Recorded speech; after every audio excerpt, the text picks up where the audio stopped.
Welcome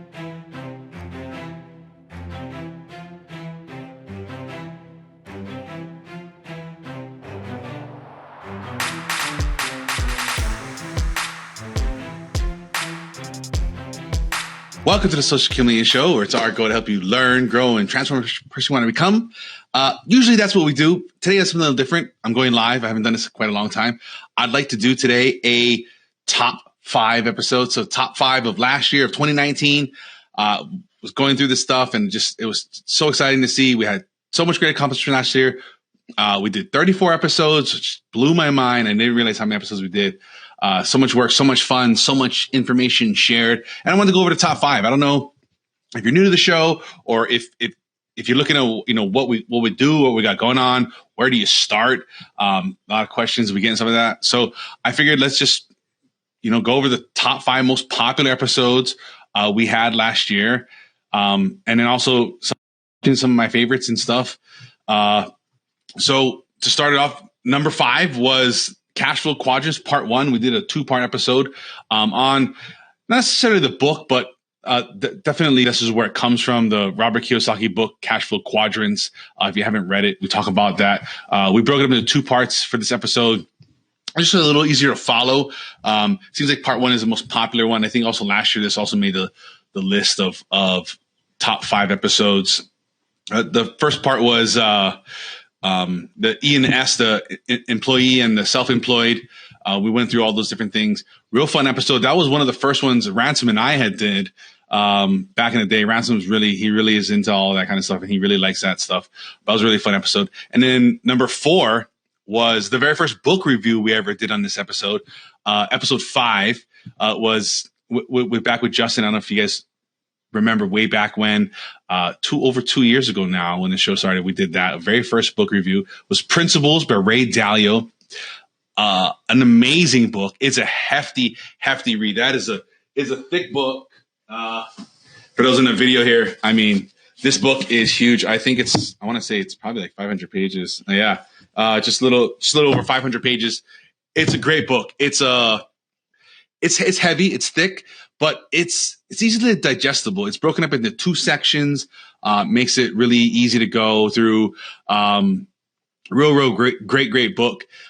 Ray Dalio, he's got a thinking style of processes, procedures, lists.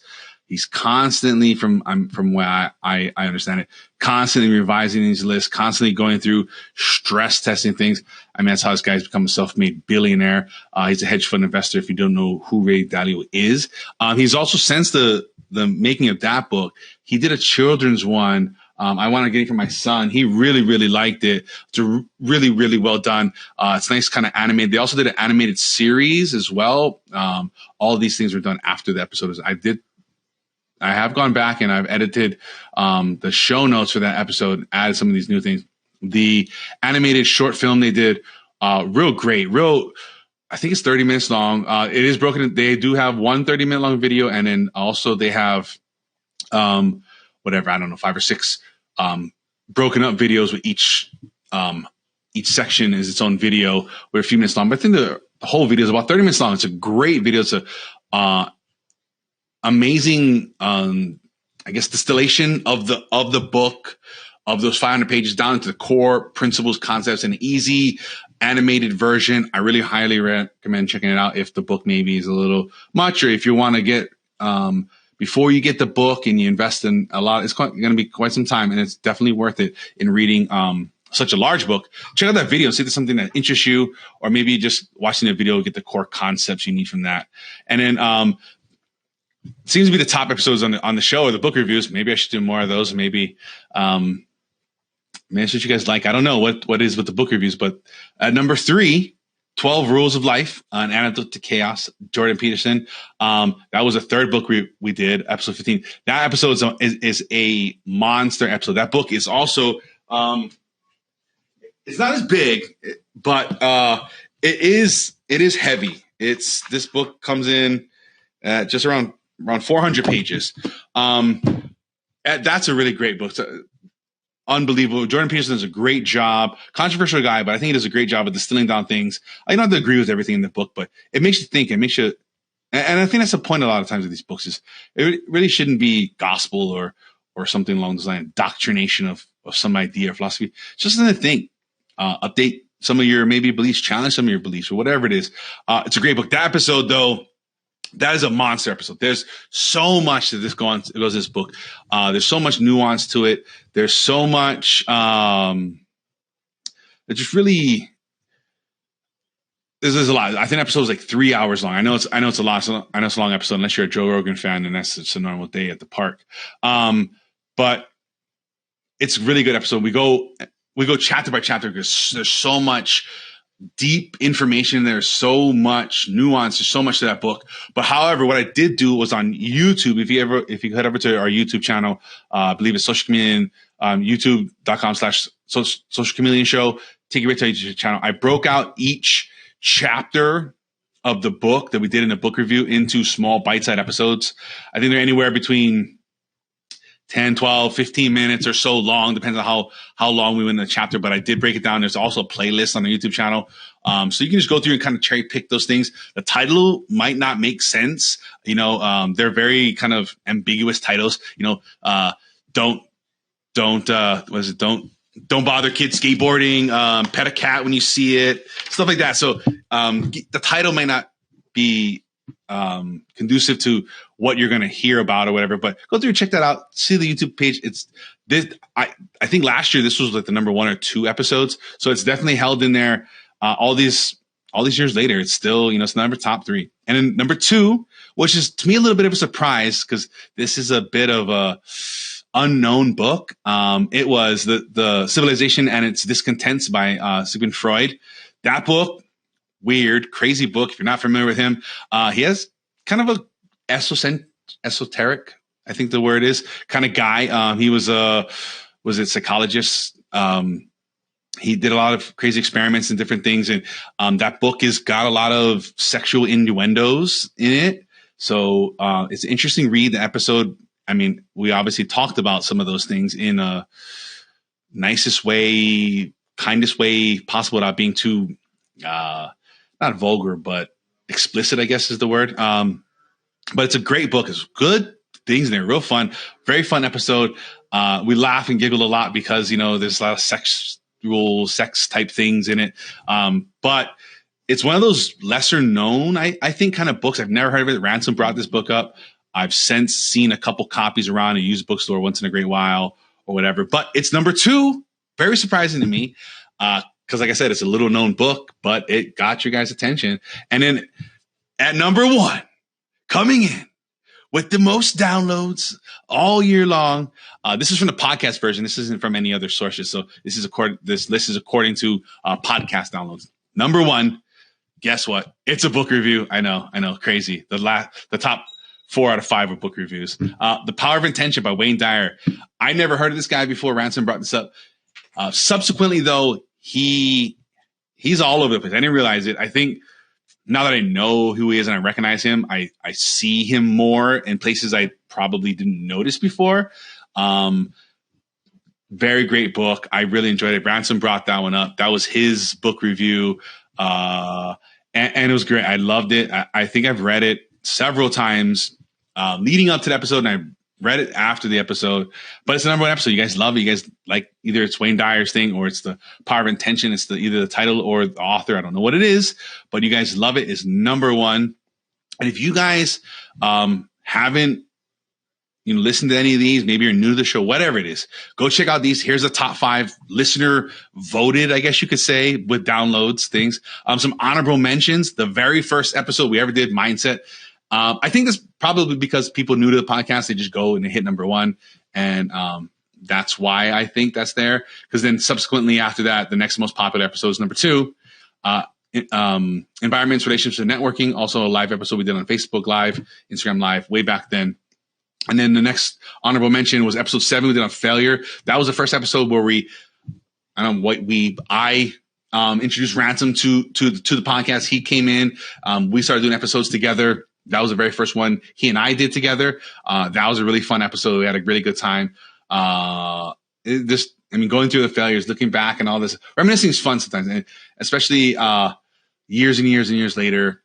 And when you get to learn from the things that you did back then, when you learn from the lessons, you look back, you can laugh how dumb you were. What were we thinking? Why didn't we hustle? Why didn't we maybe put more effort into it? Whatever it is, like looking back on that stuff is fun. And also looking back, saying all the things you did. Like a lot of times, there's the recency factor and these things that, we revisionist history in our minds, our memories. We don't remember things the way we think we do, if you wrote down your memories of this right now, and in a year you revisited it and you said, oh yeah, I remember exactly what happened. And you retold that story, but you looked at your notes, you would not believe what your notes said. It's like, no way, that never happened. That's not what I remember. Trust me, my memory's great. I remember it. No, we constantly, our memories are constantly evolving and they're constantly changing. So looking back and laughing to ourselves years and years later about these things, that's really, really fun. Excuse me, thirsty here. And then the next honorable mention, Eden Myers, the first time she came on, pretty good following. So I think that's really what's helped. She's the only podcast guest that's wound up on this list of top episodes. I think it's because of her following, really loyal to hear her speak. She's really great. She's been on the show twice now. So if you heard the second one, which is a more recent episode, and you haven't heard the first one, go back and check the first one. It's a very, very popular episode. And then number 4, rounding out the honorable mentions, business and marketing. That was the 4th episode we ever did on the show. That was another Facebook Live event we did. That was a fun one. Me and Justin, we had a good conversation about different things. We talked about some of the local ads around here and some of our different thoughts on those things. That was a very fun episode. Check that out. And then as I was going through all this, I started thinking to myself, what was the episodes I had either the most fun making, or they were the most informational, or whatever it was. So I looked through all the episodes of last year, all 34 episodes we did, which still blows my mind. I can't believe we did so many episodes. And that's just what we published. That's not what we recorded. We recorded even more than that. They wind up coming out later in the year here during this year. But the ones as I looked through the list, the ones I kind of blew my mind, for whatever reason. The first one, in no particular order, just kind of the way, as I looked through the list, the way they went out, was their movie review we did. If you haven't seen that, go check that out. The movie review. It was a great honor to be asked to review this movie before it came out. It's kind of like one of those, I would say, docu-series kind of things in a way. It was Generation Freedom. It was a great movie, great information. They have a great information package they've also put around the thing. Their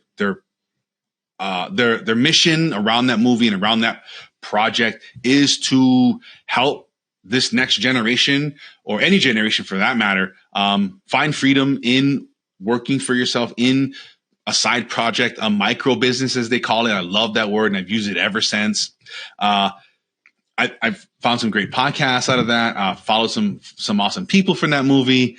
It was really a great honor and really surprising. I'm really glad the movie was good, because I was hesitant at first. Like, I was talking with Ransom. I was like, hey, man, if this sucks, like, that's going to suck to have to say this, But it turned out it was really good. It was really fun. Check out the episode. Better yet, check out the movie. It's linked at the episode page.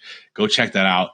The next one on my list is 32 the new 40? So that premise is 32 hours in a work week the new 40-hour work? So getting rid of the 40-hour work week in lieu of a 32-hour work week, which generally most people think about as lopping off either the Friday. Some people I've heard, they allow their employees to split up. Some people do a Monday, Tuesday, take Wednesday off, and then do a Thursday, Friday. Some people do a Monday. Most people seem to do a Friday. But after, I don't know if I talked about in this episode, but definitely after recording this episode, and something I always think about, and it's not just a lot of people, oh, it's just lazy. But if we think and we try to go back and we try to figure out, where did this 40-hour work week come from? From my understanding, Henry Ford just figured that was the best schedule for his factory assembly line employees to work, was 5 8-hour days. That was the best way to get the most production out of his employees. And the way I understand the story is that's just where this came from, and it's just stuck. So now what happens is I think we talked about this in an episode. I forget the principle or rule or whatever it's called, but we allow the project or the job or whatever to fill the time allotted. So if you're given a job and you're giving 40 hours over 5 days to do it, you're going to take all that time to do it. So the surprising facts and things that come out of this when organization people do this is that they find that when they do a 32-hour work week, is nothing is lost. There's no production loss. There's no quality of service loss, because guess what? People do the amount of work that time is allotted for. So these people now have X amount of things to do in 32 hours. And guess what? You get it done. So now what a lot of research and different studies and stuff is, surveys and different types of things have found is that the average worker across multiple countries, let's just kind of come up with in the Canada is a little different and the UK is a little different, America's a little different. But for the most part, the average worker only works about an hour and a half to 2 hours a day. So nothing about that sounds crazy. I know everybody's like, no, fuck that. I'm at work for 8 hours. I'm doing 8 hours of work. You may feel like you're doing 8 hours of work. And maybe you are doing 5 or 6 hours of work. And I've talked about this with other people after this episode. And, when you start to think about it, you're like, yeah, maybe I only do 4 or 5 hours of work, because you have to think about it. You're talking to other people, and then it's not necessarily frivolous talk or frivolous chat. It's talking about your work, or talking about your project, or talking about upcoming things, or talking about past things, or it's you're in meetings, or you're on the phone, or you're handling things. There's interruptions, there's distractions, there's emails that come through, and there's different things that come through. Yes, they're all part of your job, but work is not necessarily getting done.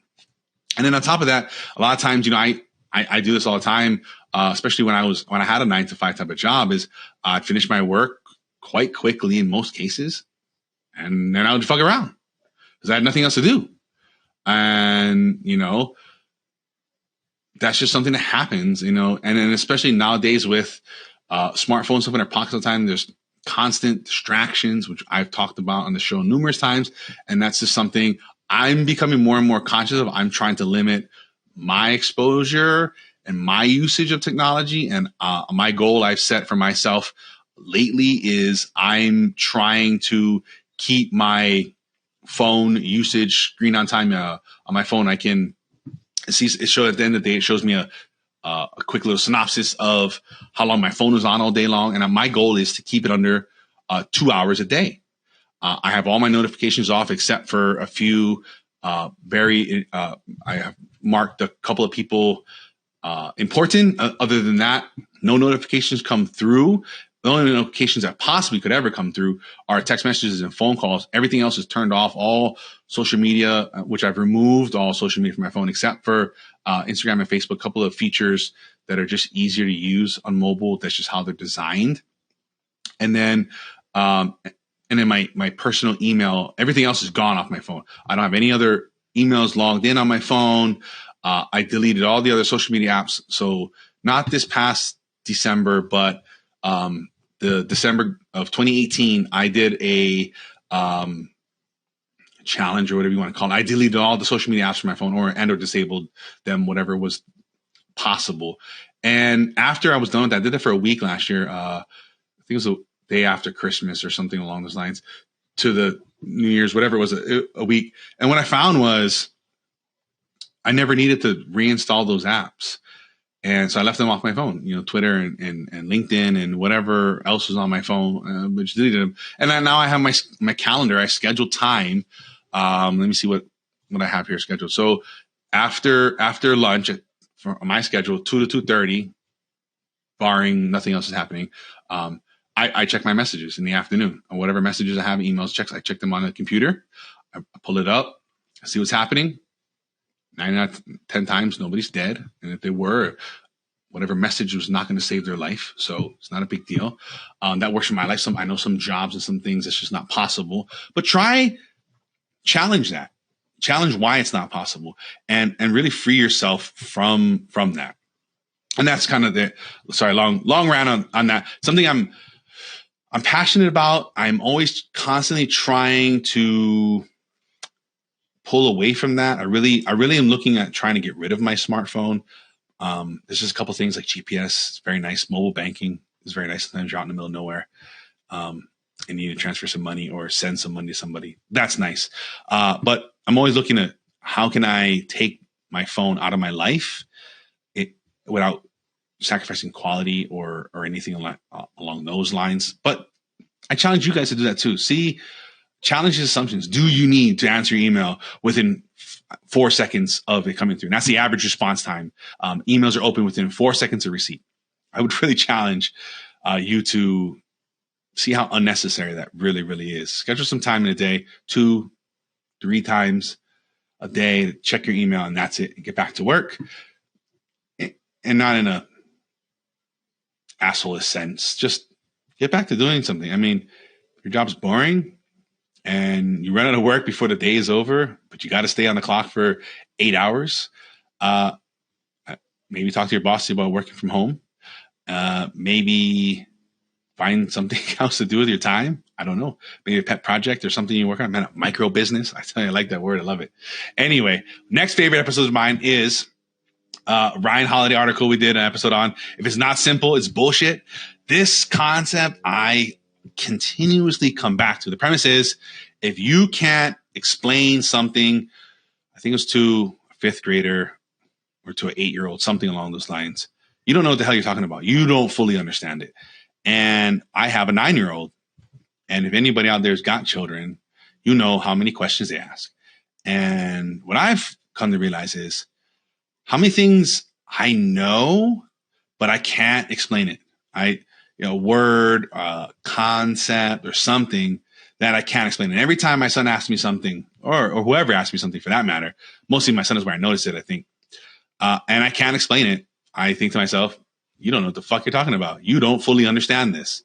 And it's something that's nice to go back and revisit. And it gives me the opportunity to go back and say, hey, you know what I don't know is let me understand this further so that I can A, explain it, and B, get a better understanding. Maybe I misunderstand this. I'm misusing this. Or I'm misrepresenting my knowledge. And it's been a fun exercise as the time has gone on to look back and go through this. I recommend highly checking this out and applying this here, like looking at the things that we think we know. And, we have a feel of words or sentences or ideas. But when you either look it up or you try to explain it, really kind of unearth how much we don't know. And then the last one on my favorites list is something over the past definitely several years that's been kind of near and dear to my heart is a book review, Why We Sleep. Sleep is kind of becoming a little bit more mainstream, but for many, many, many years and decades even, if not longer, that's been something that's been kind of shunned. We don't need to sleep. I sleep when I die. All this kind of nonsense. And we're really, really finding out how important sleep really is and how much we really need. Even though we feel fine, there's a difference between, I get 4 hours sleep, 5 hours sleep. I feel fine. Of course, as a human race, as a human being, we're remarkable at adapting to what's thrown at us, to being able to function seemingly just fine on less sleep, but the reality is it's bullshit. It's not true. And in fact, if you were to spend a little less time at work or whatever it is you're doing that's not allowing you to get these, 7 to 9 hours of sleep, you really actually perform better. You'll actually be more productive. You'll actually be more effective and be more efficient at the things you're doing. And the more I learn about it, which is kind of why this, of all the things we've done last year, that one, especially as far as books go, that's just something that really stuck out to me. And I really had a lot of fun learning more about that, optimizing my environment, talking with people about it, and also seeing in the world now, it's becoming a little bit more accepted. And I've even kind of started hearing big kind of name people bragging in a way of how much sleep they're getting. And that's really refreshing to see. There's a ton of information in the episode and so much more in the book. We couldn't even possibly cover everything in the book. I do link to some other podcast episodes that Matthew Walker was in. There's a great 3-part series on Dr. Peter Attia's podcast, The Drive, which is also a great podcast I recommend. If you're into that type of, he does longevity based things and sleep. There you go. If you want to live longer, this is something that just cannot be denied, is sleep. And especially with the times recording here in March of 2020, daylight savings time in America is ending. I think whatever, spring forward, whatever. I've never lived in a state where we had daylight savings. I don't quite understand which way it goes. But when we do these daylight savings time switches, there is a huge increase, in deaths, heart attacks, motor vehicle accidents and stuff, because especially, I believe for this upcoming spring one, everybody loses an hour of sleep. So now imagine you're going to sleep for 5 hours a night already, and then you just, as you're sleeping in the night, an hour just disappears. And that's what happens when the clocks are turned back. An hour just disappears. You're getting 3 or 4 hours of sleep. Well, this leads to increased heart attacks, death, car accidents, a lot of stuff that we see unintentionally. This big giant social experiment that's going on called daylight savings time. It's just take seriously. And if you get these sleep trackers, like I have this, my ring here on my finger, my Aura ring, and since getting this, it really opened my eyes. You think, I slept good last night. I look at my data. I'm like, oh, I woke up 3 times. I don't remember this, but these things affect your stuff. I notice when I'm a little too full before I go to bed, I feel like I sleep fine, but I look at my sleep data. It's just horrible. I'm not getting a restful night's sleep. I'm not getting enough deep sleep in some cases. A lot of cases, what's happening is my heart rate isn't able to fall to that low level it needs to be at, or sometimes even the chart isn't quite nice. Usually it's this big steep cliff drop off instead of what we want to see is like a hammock thing in the middle of the night. You're at your lowest peak and it goes and it swings back up before you wake up. So a lot of times when I have a late meal and I go to sleep, my heart rate is at the lowest right before I wake up. And that's just something that's just not good. And also that something I never would have known if I wasn't cognizant of my sleep and trying to constantly optimize, finding things out. I know, maybe a month or so ago, maybe something like that. It started getting a little warmer here. And so I haven't had to have AC or heat or anything on in my house, because the weather was just so pleasant. But what had happened was it was really cold. It was, in the 30s and whatnot, maybe upper 20s, lower 30s at night and in the morning. So, all the windows are closed up and sometimes the heat might come on or whatever it is. So the windows are closed. And I noticed I wasn't getting very good sleep. And I was, so I started looking at my sleep data and I was like, why am I not getting sleep? So then I look and, my body temperature is elevated. Well, why is my body temperature elevated? Well, generally, that's a sign of a sickness coming on, illness coming on. So, no, everything's fine. I didn't get sick. And then I started looking around at the temperature in my room. Windows closed. And so the air conditioner is also not on, but it's also not cold enough in the house. And there's an optimal range for sleeping. That's good for sleeping. So all I did was crack my bedroom window, maybe 2 inches.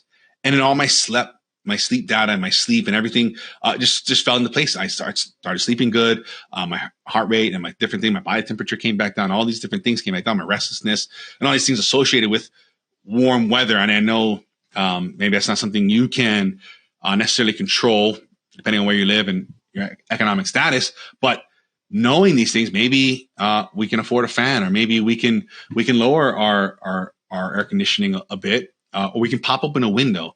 But without knowing these things, without thinking about them, without being cognizant of them, without being aware of them, these are things that we're just not doing. So I highly recommend checking out this episode and taking sleep seriously. It's a thing that we really need to do.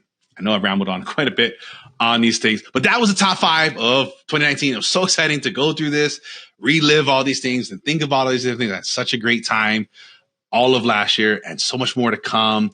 I think I've gotten better, not just at producing the podcast and making episodes and interviewing people. I think I've gotten better at talking. I know I ramble. I'm still working on that, but it's just so much fun. If anything, I've learned a lot. And I've just gotten better, and I'm just going to keep getting better. And I encourage you folks to keep getting better as well. I encourage you folks to keep challenging limitations, keep challenging status quo, constantly evaluating things, reevaluating things, maybe quarterly, maybe biannually, whatever it is that works for you, whatever your goals are. Don't have any, write them down. Who cares? They don't have to be these big grandiose things that everybody else is. What is important to you?